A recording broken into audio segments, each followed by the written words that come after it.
안녕하세요.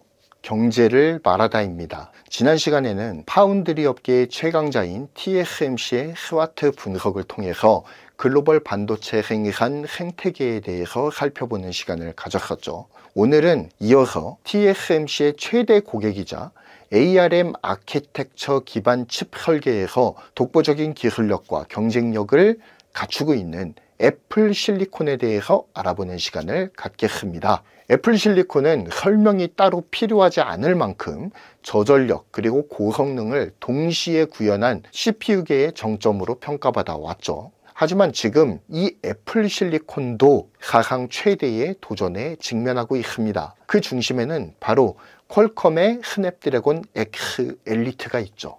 퀄컴이 전 애플 수석 설계자들이 퇴사해서 만든 누비아를 인수를 했습니다.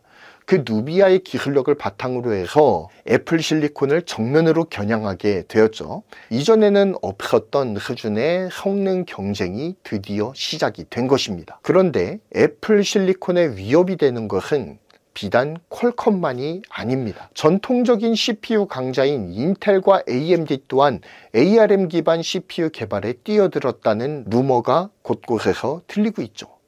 이들이 가진 CPU 설계 역량과 생태계 노하우를 감안한다면 애플 입장에서는 이들의 도전을 결코 간과할 수는 없는 상황이다 라고 할 수가 있겠습니다. 더 나아가 최근 AI 컴퓨팅이 데이터 센터 중심에서 엣지 디바이스로 이동을 하면서 각종 디바이스에 탑재되는 프로세서의 AI 성능이 주요 경쟁 요소로 떠오르고 있죠. 인텔과 AMD는 AI 연산에 특화된 차세대 CPU를 속속들이 선보이고 있습니다. 또한 퀄컴을 비롯한 모바일 AP 기업들 역시 고성능 NPU와 GPU를 탑재한 차세대 칩셋들을 잇따라 출시하고 있죠.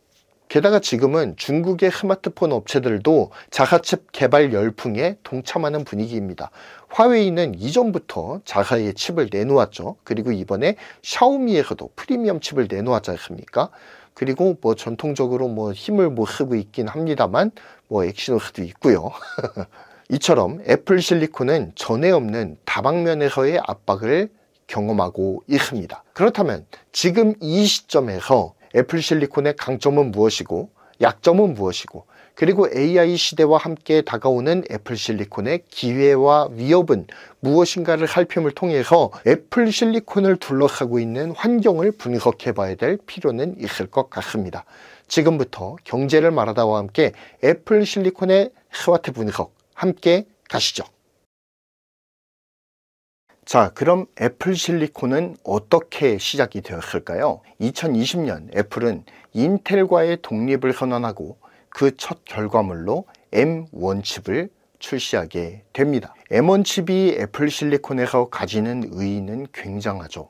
M1이 나오기 전 애플은 아이폰, 아이패드 등 모바일에서는 자사 AP를 사용하고 있었지만 노트북, 아이맥, 맥프로 등 PC 라인업에서는 인텔의 그늘을 벗어나지 못하고 있었습니다. 그래서 애플의 모든 기기를 하나의 생태계로 통합하는 데에 어려움을 겪고 있었던 것이 사실이에요. 사실 애플은 그동안 PC 라인업의 통합을 위해서 CPU를 개발하기 위한 노력을 계속해 왔었습니다. 하지만 그 과정이 쉽지만은 않았어요. 그래서 모바일은 ARM 기반의 AP를 사용을 하고 PC 라인업에서는 인텔의 CPU를 사용하는 이런 이원화 전략을 사용해 왔었죠. 그런데 이러한 이원화 전략을 마무리하고 마침내 생태계 통합을 이루어서 애플 실리콘 아래에 모바일과 PC가 하나로 통합된 생태계 안에서 상호작용을 하는 현재의 사업 모델을 완성할 수가 있게 되었습니다. 그 첫 물꼬가 바로 M1이다 이런 얘기죠. M1을 도입한 결과는 놀라웠습니다. 더 얇고 더 조용하고 더 빠른 맥북이 등장하게 되었고요. 또한 애플만의 미친 생태계 호환성을 드디어 통합해서 갖추게 되었다는 점이 가장 고무적이라고 할 수가 있겠습니다. 지금 말씀드렸듯이 제품 간 호환성이 획기적으로 개선이 되었고요. 소프트웨어 측면에서도 PC 라인업용 따로, 모바일용 따로 이렇게 개발하지 않고 애플 실리콘을 기반에 둔 통합된 고유의 프로그램을 개발할 수 있게 되니 업무 전체의 효율성이 비약적으로 상승할 수가 있었죠. 이러한 애플의 성공적인 움직임은 ARM 기반 CPU가 PC 시장에서도 통할 수 있구나 라고 하는 가능성을 확인시켜주는 중요한 이정표가 되기도 했습니다. 하지만 앞서 말씀드렸듯이 시간이 흘러 2025년도가 되었습니다. 그동안 CPU나 AP 등 프로세서 시장에도 지각 변동이 생겼고요. 애플 실리콘의 경쟁자들도 속속들이 등장하기 시작합니다. 그중 하나가 퀄컴인데요. 퀄컴은 누비아의 인수를 통해서 성능을 비약적으로 향상을 시켰죠.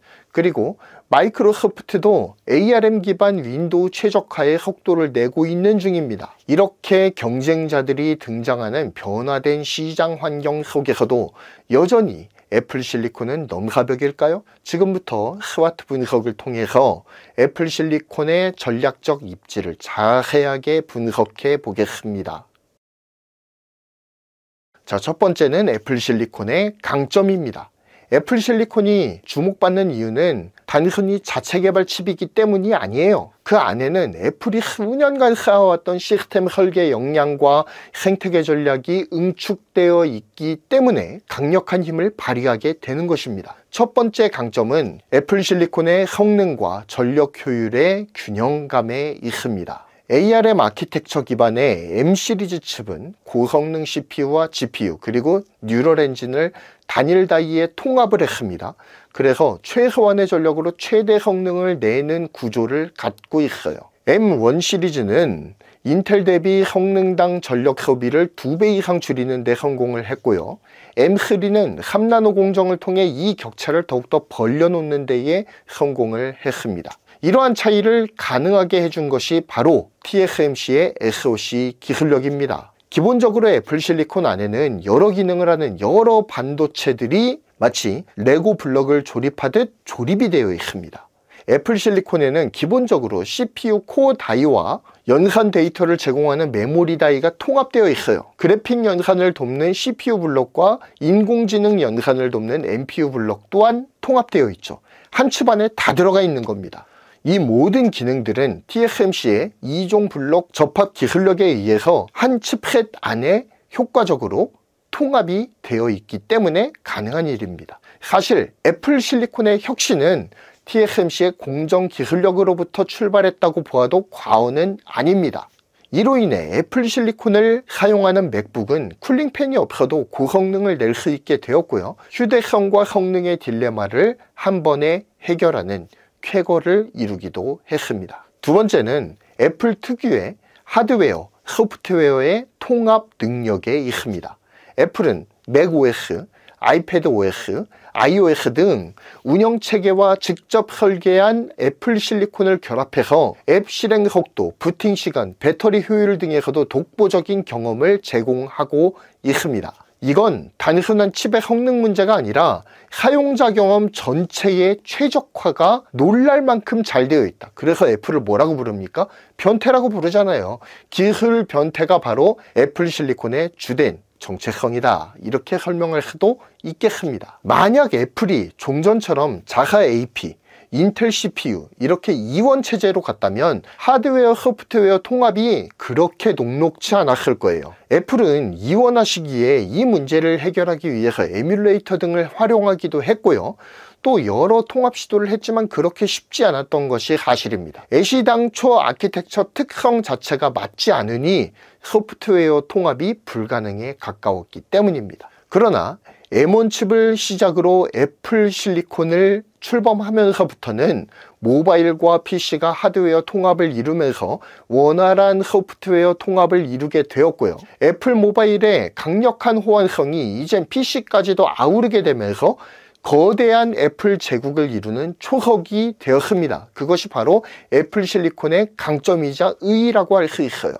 이러한 하드웨어와 소프트웨어의 통합은 애플 생태계에 일단 들어온 사람은 다른 선택지를 고르기가 쉽지 않도록 생태계 안에 강력하게 묶어두는 락인 효과를 일으키게 되어서 애플이 세계 시총 1위 기업으로 우뚝 서는 데에 지대한 공을 세우게 됩니다. 세 번째는 에코시스템의 통일성이에요. 생태계가 만들어져 있다 이거죠. 아이폰, 아이패드, 아이맥이 동일한 아키텍처에서 작동을 합니다. 그렇기 때문에 앱을 한번 개발하면 모든 기기에서 그냥 다 사용이 가능한 거예요. 유니버셜 앱 구조가 가능해졌다라고 하는 것입니다. 개발자 입장에서는 생산성이 향상이 되고 사용자 입장에서는 연속성, 호환성에서 큰 만족을 느끼게 되는 것이죠. ARM, 인텔, 이 이원 구조에서는 꿈꾸기조차 쉽지 않았던 에코시스템 통합이 마침내 이루어지게 되는 것입니다. 그러면은 이 애플 생태계 안으로 많은 사람이 들어오게만 만들어 놓는다면 어느 정도의 판매량은 계속해서 유지하면서 이 공이 계속 커질 수 있는 거예요. 이 에코시스템의 효과가 바로 그러한 것입니다. 기존에 있던 고객들을 강력하게 잡아두면서 신규 유입 고객들이 또 갇힐 수 있도록, 그래서 전체적인 이 감옥의 크기를 점점 늘려나가는 것이죠. 그것을 가능하게 할 수 있었던 출발점이 뭐냐? 바로 애플 실리콘이었다 라고 하는 것입니다. 하지만 애플 실리콘에도 약점은 있겠죠. 모든 것이 완벽한 것은 아닙니다. 애플 실리콘의 구조적인 한계는 특정 사용자들에겐 여전히 이 생태계 안으로 들어오는데 강력한 제약으로 작용하고 있습니다. 첫 번째는 확장성이 부재해요. 이거는 유명하죠. 애플 생태계가 폐쇄적인 것으로 유명하지 않습니까? 자, 애플 실리콘은 기본적으로 SoC 형태입니다. 시스템 온 칩의 형태예요. 그래서 램, GPU, 뉴럴 엔진까지 모두 한 칩에 통합되어 있는 구조입니다. 덕분에 효율은 미친 듯이 좋아졌죠. 하지만 단점이 있으니 사용자가 메모리나 GPU나 아니면 다른 칩들을 좀 업그레이드 하기가 쉽지 않다는 점입니다. 게다가 전용 소프트웨어로 묶여져 있잖아요. 이 애플 하드웨어의 호환에 맞지 않는 반도체들은 사용하지 못하는 상황이 벌어지기도 한다라는 겁니다. 보면은 맥 전용 혹은 맥 사용 가능 뭐 이런 식으로 이제 코멘트가 붙게 되는 거죠. 램이라든지 GPU를 사서 업그레이드를 하려고 해도 꼭 맥 사용 가능을 확인해야 되는 상황이다 이겁니다. 그만큼 번거로움이 여전히 존재한다 이겁니다. 이러한 번거로움은 사람들이 애플 생태계에 발을 들이는 데에 제약으로 작용하고 있죠. 이러한 제약으로 인해서 영상 편집, 고해상도 렌더링 등의 메모리 의존도가 큰 작업에는 애플 실리콘이 걸림돌로 작용할 수도 있습니다. 물론 성능이 워낙 좋아가지고 어느 정도는 커버가 가능하긴 합니다. 하지만 업데이트가 필요한 시점이 오면 곤혹스러워질 수가 있다라고 하는 것이죠. 자, 그리고 두 번째는 전문 소프트웨어의 호환성 문제를 지적을 할 수가 있습니다. 애플이 로제타2라고 하는 에뮬레이터를 통해서 X86 앱을 지원은 하고 있어요. 하지만 3D CAD라든지 특정 기업용 소프트웨어라든지 저수준 가상화 환경에서는 여전히 제약이 있는 것이 사실이에요. 예를 들어 병렬 처리 기반 고성능 컴퓨팅 환경에서는 외장 GPU가 필요한데 애플 실리콘은 이를 공식적으로 지원하지 않거나 매우 제한적인 방식으로만 접근하고 있습니다. 특히나 전 세계적으로 사용하고 있고 X86에 특화되어 있는 윈도우 기반 프로그램을 사용하는 데에 굉장한 번거로움이 있어요. 에뮬레이터가 필수입니다. 특히 거의 모든 사무용 기기들이 윈도우의 영향력 아래에 있는데 윈도우와의 호환을 따져야 된다는 것, 그리고 윈도우 기반 프로그램을 사용하기 위해 에뮬레이터라고 하는 그 번거로운 과정을 거쳐야 한다는 점은 애플 실리콘의 약점으로 지목될 가능성이 높죠. 물론 이러한 폐쇄성과 보안 강화로 인해서 X86 기반 PC에 비해서 상대적으로 보안 이슈로부터 자유로워지는 것은 강점이라고 할 수도 있겠습니다. 하지만 누구나 편하게 사용해야 될 범용 프로그램에 대한 제약은 애플 실리콘이 가진 약점 중 하나라고 볼 수 있겠습니다. 셋째는 외부 생산 의존성입니다. 애플 실리콘은 설계는 애플이 하고 있죠. 하지만 전량 TSMC에 위탁하고 있습니다. 즉 TSMC에서 생산 차질 이슈가 생긴다든지 아니면 지정학적 리스크에 의해서 직접적인 생산 리스크에 확 노출이 된다고 한다면 애플 실리콘은 답이 없어지는 거예요. 이런 점은 자체 설계의 이점을 약화시킬 수 있는 요소로 지목이 되고 있습니다. 특히나 지금 같은 경우엔 말이죠. 만약 TSMC의 주력 생산 시설이 밀집되어 있는 대만에 여러 가지 문제가 야기될 경우 애플 실리콘은 큰 곤욕을 치러야 할 수 있습니다. 생산 자체가 불가능해지는 문제가 발생하기 때문이죠. 대만과 중국과의 갈등은 애플 실리콘에게 매우 치명적인 약점으로 작용하기도 합니다. 게다가 애플이 퀄컴처럼 멀티파운드리 전략을 사용하는 것도 아니기 때문에 공급망 이슈로부터 자유로울 수가 없다는 단점이 또 존재한다 이거죠. 우리 입장에서야 애플이 일부 물량이라도 삼성 파운드리에 맡겨주면 야 얼마나 좋을까 이렇게 행복회로를 돌리기도 하겠지만 그런 일은 벌어지지 않는다라고 보는 것이 더 타당하겠죠. 스마트폰, PC 등 여러 분야에서 경쟁 관계에 놓여 있는 삼성 파운드리에 좋은 일을 시켜줄지는 미지수다라고 하는 것이죠. 그리고 지금 이 공급망 이슈가 불거지고는 있지만 본격적으로 수면 위로 드러난 것은 아니기 때문에 이거는 잠재적 위협 정도로 판단하면 좋을 것 같습니다. 자, 그렇다면 애플 실리콘은 어떤 기회를 맞이하고 있을까요? 첫 번째는 ARM 기반 PC 시장에서의 선점 효과를 누리고 있습니다. 윈도우즈 온 ARM은 아직 초기 단계이긴 합니다. 하지만 애플은 이미 수년간 ARM 기반 맥OS를 운영을 하면서 소프트웨어 호환성과 성능 모두에서 경쟁사를 앞서 나가고 있습니다. ARM 기반 노트북의 대표 이미지가 애플 맥북으로 굳어졌다는 점은 브랜드 차원에서도 큰 기회의 장이 열렸다라고 볼 수가 있는 것이죠. 두 번째 기회는 AI 엣지 컴퓨팅의 확장입니다. 애플 실리콘에는 뉴럴 엔진이 내장되어 있어요. 그런 만큼 기기 자체 내에서 사진 분석, 음성 분석, 번역, 보안 검사를 매우 빠르게 수행할 수가 있습니다. 이것은 프라이버시를 중요시하는 애플의 방향성과도 잘 맞죠. 클라우드로 데이터를 보내지 않고 기기 내부에서 AI 연산을 끝내는 이 엣지 컴퓨팅의 구조는 앞으로의 AI 시대에서도 애플의 유리한 입지를 제공한다 라고 할 수가 있겠습니다. 앞으로의 AI는 엣지 디바이스 단에서의 온 디바이스 AI로 이행될 가능성이 굉장히 높죠. 그런 만큼 NPU와 GPU를 통합해서 품고 있는 애플 실리콘의 기본 구조는 온 디바이스 AI 구동에 최적화된 구조다 라고 정리를 할 수 있겠습니다. 따라서 엣지 디바이스 단에서의 온 디바이스 AI가 활성화되면 활성화될수록 애플 실리콘이 두각을 드러낼 가능성이 높다 라고 정리를 할 수 있습니다.